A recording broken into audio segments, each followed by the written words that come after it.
12 seasons, 279 episodes और हर episode millions के views को क्रॉस करने वाला। हेलो एवरीवन, आप सभी का स्वागत है मेरे यूट्यूब चैनल में। तो आज हम जिस सिटकॉम सीरीज़ की बात करने जा रहे हैं, ये सिटकॉम एक्चुअली मेरा one of the favourite sitcoms है आफ्टर फ्रेंड्स। एंड ये सिटकॉम्स मैं जितनी बार भी देखूँ मुझे बिल्कुल भी बोर नहीं होता।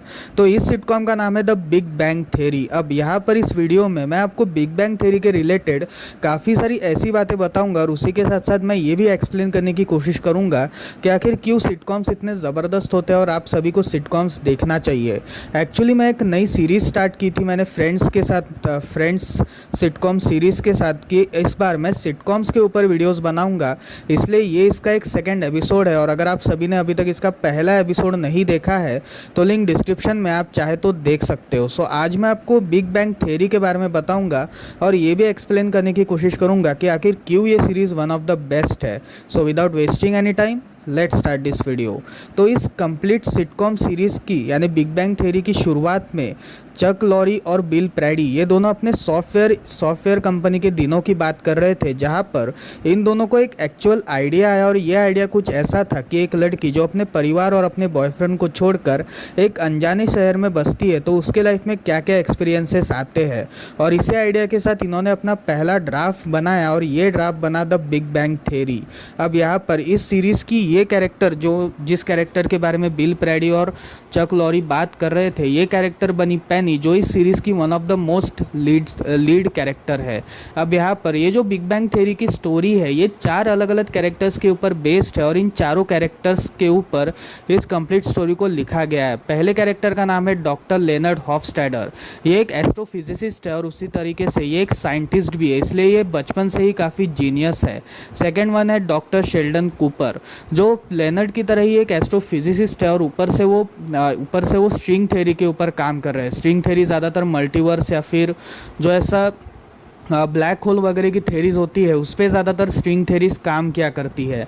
तीसरे कैरेक्टर का नाम है हार्वर्ड वॉलोविट्स, जो MIT से अपनी ग्रेजुएशन कंप्लीट कर चुका है और उसी के साथ साथ MIT से ही अपनी इंजीनियरिंग में मास्टरी भी कंप्लीट कर चुका है। वो भी एक तरह का जीनियस है, लेकिन वो थोड़ा सा फ्लर्टी और उसी के साथ साथ लड़कियों के साथ थोड़ी मस्ती वगैरह करने वाला आदमी है। और चौथा, last but not the least, चौथे कैरेक्टर का नाम है राजेश कुतरूपाली। ये एक इंडियन कैरेक्टर है जिसको अमेरिका में जॉब लगी है और ये भी एक बहुत ब्रिलियंट आदमी है जिसने PhD वगैरह करी और उसी के साथ साथ ये भी साइंस वगैरह, ये भी एक तरह का साइंटिस्ट ही है। अब यहाँ पर इन चारों के ऊपर इस स्टोरी को लिखा गया है कि आखिर इन चारों के लाइफ में क्या क्या सिचुएशंस आती है, ये हमें इस सिटकॉम्स में दिखाया गया है। अब यहाँ पर हर एक कैरेक्टर सीरियसली काफ़ी ज़बरदस्त था और जिस हिसाब से हर एक एक्टर ने अपने अपने रोल को प्ले किया, ये भी एक अलग तरीके का ही था।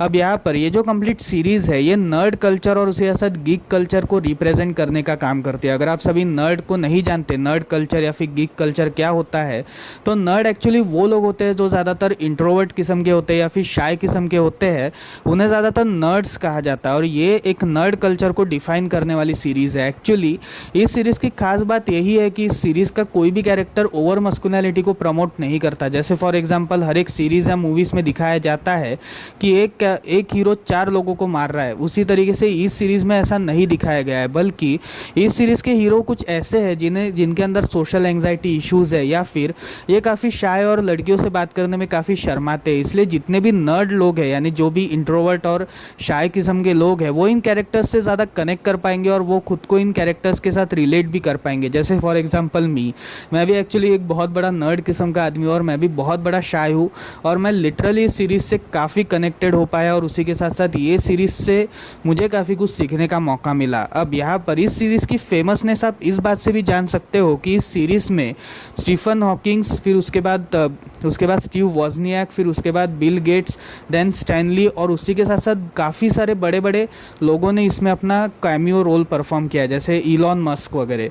एंड इस सीरीज़ की खासियत यही है कि इसमें काफ़ी सारे स्टार वॉर्स और स्टार ट्रेक के बारे में भी काफ़ी इन्फॉर्मेशन दी गई है। अगर आप सभी स्टार ट्रेक के बारे में नहीं जानते तो ये भी एक तरह की मूवी सीरीज़ है, एक मूवी यूनिवर्स है। जैसे स्टार वॉर्स है उसी तरीके से ये एक मूवी यूनिवर्स है। अगर आप सभी इसे देखना चाहते हो तो देख सकते हो, सीरियसली काफ़ी ज़बरदस्त है। और मैं भी प्लान कर रहा हूँ कि मैं स्टार ट्रेक्स वगैरह भी देखना स्टार्ट करूँ ताकि मुझे थोड़ा बहुत समझ में आए कि आखिर स्टार ट्रेक एक्चुअल में है क्या।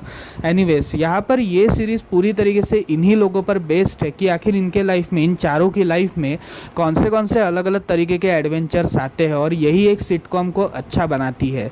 एक्चुअली हर एक मूवी या हर एक वेब सीरीज़ में हमें ये बात दिखाई जाती है कि जो कैरेक्टर हमें स्टार्टिंग में दिखाया जाता है, जो अपने सर्कमस्टेंसेस के आड़े झुका हुआ है या फिर जो काफ़ी कमज़ोर है, लेकिन सीरीज़ के एंड आते आते तक वो कैरेक्टर काफ़ी बदल जाता है और उसे अपने आप में काफ़ी इंप्रूवमेंट दिखना स्टार्ट होती है। बट सिटकॉम्स की खासियत यही है कि ये अपने आप में कोई ऐसा चेंज नहीं होता। यानी सिचुएशनल कॉमेडी, अगर आप सभी ने फ्रेंड्स वाली वीडियो को देखा होगा तो उसमें भी मैंने यही पॉइंट मेंशन किया था कि आपके कैरेक्टर्स रेडी है और आपके कैरेक्टर्स का कैरेक्टरिस्टिक्स भी रेडी है, लेकिन आप सभी उन्हें अलग अलग सिचुएशंस में डालकर टेस्ट कर रहे हो कि आखिर उस सिचुएशन से ये सारे कैरेक्टर्स कैसे डील करेंगे। और यही एक सक्सेसफुल सिटकॉम को बनाता है। अब यहाँ पर इसके एग्जाम्पल में मैं इसके सीज़न 2 के एपिसोड नंबर 11 को लूँगा और उसमें आपको एक्सप्लेन करने की कोशिश करूँगा कि आखिर क्यों ये series one of the best है। एक्चुअली इस सीरीज़ का ये एपिसोड काफ़ी ज़्यादा देखा गया है और इसे काफ़ी मिलियंस में व्यूज़ है, इसलिए ये कैरेक्टर को काफ़ी, मतलब इस एपिसोड को, सीज़न 2 के एपिसोड 11 को काफ़ी टाइम देखा गया है और ये वो one of the most viewed episode है इस कंप्लीट सीरीज़ का। अब यहाँ पर इस एपिसोड की शुरुआत को हम 3 स्टेजेस में डिवाइड करेंगे। पहला स्टेज है starting, second one is middle and last one is ending. अब यहाँ पर स्टार्टिंग में हमें ये बात दिखाई जाती है कि जो पेनी है वो शेल्डन के लिए क्रिसमस गिफ्ट खरीदती है और उसे गिफ्ट करती है, जहाँ पर शेल्डन, जो एक काफ़ी शेल्डी किस्म का इंसान है और उसी के साथ साथ वो काफ़ी अलग टाइप का इंसान है, वो काफ़ी परेशान हो जाता है और उस छोटी सी प्रॉब्लम को भी वो अपने शेल्डननेस की वजह से पूरी तरीके से चेंज कर देता है और एक काफ़ी बड़ी प्रॉब्लम उसे क्रिएट कर देता है। जिसके बाद वो पेनी के लिए भी एक गिफ्ट ढूंढने के लिए निकलता है और यहाँ पर लेनर्ड के कॉलेज में डेव नाम के एक लड़के की एंट्री होती है जो एक काफ़ी हैंडसम टाइप का साइंटिस्ट है। एंड यहाँ पर पेनी उसके प्यार में पूरी तरीके से पागल हो चुकी है उसकी हैंडसमनेस और क्यूटनेस को देखने के बाद, जिसकी वजह से पेनी अब धीरे धीरे डेव के ऊपर इंटरेस्ट दिखाना स्टार्ट कर चुकी है और यहाँ पर लेनर्ड काफ़ी जेलस हो चुका है। और यहाँ पे चालू होता है इसका मिडल पार्ट। अब यहाँ पर कैरेक्टर्स को हमने सिचुएशन में डाल दिया, अब उस कैरेक्टर्स वो सिचुएशन से कैसे डील करेंगे ये अभी हमें मिडल पार्ट में पता चलेगा, जहाँ पर शेल्डन हार्वर्ड के साथ मिलकर काफ़ी सारे गिफ्ट्स वगैरह के प्लानिंग करता है और पूरे स्टोर को बेहाल करके छोड़ देता है। और यहाँ पर पेनी डेव के साथ वो रहना स्टार्ट करती है और अचानक से वो साइंस में काफ़ी दिलचस्पी दिखाना स्टार्ट करती है। इसी वजह से लेनर्ड और भी ज़्यादा दुखी होता है और वो काफ़ी जेलस होता जाता है। जहाँ पर अब हम इसके एंडिंग सेक्शन में पहुँचते हैं। तब शेल्डन ने पेनी के लिए गिफ्ट परचेस कर लिया और वो उसे गिफ्ट देना चाहता है और यहाँ पर लेनर्ड को ये बात पता चलती है कि डेव जो है वो ऑलरेडी मैरिड है और पेनी ने उसे छोड़ दिया। इसकी वजह से लेनर्ड काफ़ी खुश है और उसी के साथ साथ वो अब पेनी से रेगुलरली बातें भी कर पा रहा है। और यहाँ पर जब पेनी शेल्डन को एक स्कार्फ गिफ्ट करती है तब वो उसके लिए सारे गिफ्ट्स ले आता है जो उसने परचेस किए थे पेनी के लिए, और उसी के साथ साथ वो उसे गले भी लगाता है जो उसने पहले कभी भी नहीं किया। और यही हमें ये प्रूवमेंट दिखाता है कि आखिर कैसे एक सिटकॉम को एक परफेक्ट सिटकॉम बनाया जाता है। अब यहाँ पर ये सारे सिटकॉम्स में कुछ अच्छी बातें भी है और कुछ बुरी बातें भी है। अब यहाँ पर हम बिग बैंग थ्योरी के बारे में कुछ अच्छे पॉइंट्स की बात करेंगे और कुछ बुरे पॉइंट्स की बात करेंगे। सो पहले अच्छे पॉइंट की बात यह है कि जितने भी साइंस या फिर जितना भी सब कुछ इसमें दिखाया गया है वो सारा साइंस प्रूवन है और उसी के साथ साथ ये सारा साइंस एक्चुअल में प्रूव किया गया है और ये सारा साइंस रियल है। मतलब इसमें से कोई भी फेक नहीं है या फिर कोई भी इक्वेशन फेक नहीं है।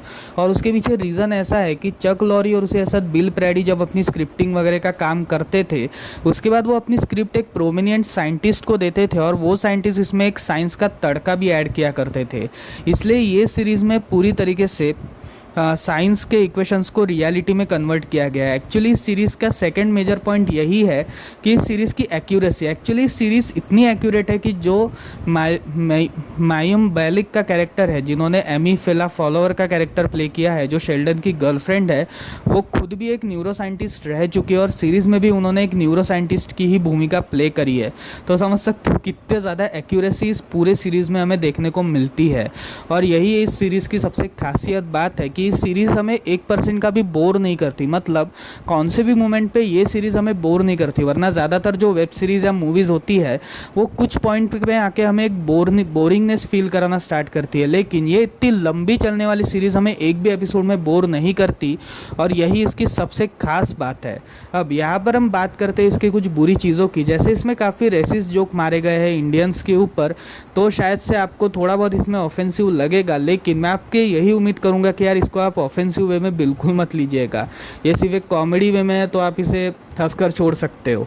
तो ये था एक पूरा कंप्लीट सिटकॉम सीरीज़ का एक्सप्लेनेशन बिग बैंग थ्योरी का। अगर आप सभी सीरीज़ को वॉच करना चाहते हो तो ये नेटफ्लिक्स और अमेजॉन प्राइम पर अवेलेबल है, आप चाहे तो इसे देख सकते हो। 12 सीजन्स की ये सीरीज़ है और हर एपिसोड 22-22 मिनट का है, इसलिए आप इस सीरीज़ को काफ़ी जल्दी भी ख़त्म कर पाओगे। तो ये थी मेरी वीडियो इस बिग बैंग थ्योरी के रिलेटेड। आपको कैसी लगी मुझे कमेंट सेक्शन में ज़रूर बताइएगा, और अगर आपको वीडियो पसंद आए तो वीडियो को लाइक कर दीजिएगा और चैनल को सब्सक्राइब ज़रूर कर दीजिएगा, और उस बेल आइकन को भी ज़रूर प्रेस करिएगा। सो मिलते हैं अगली वीडियो में, तब तक के लिए बाय बाय।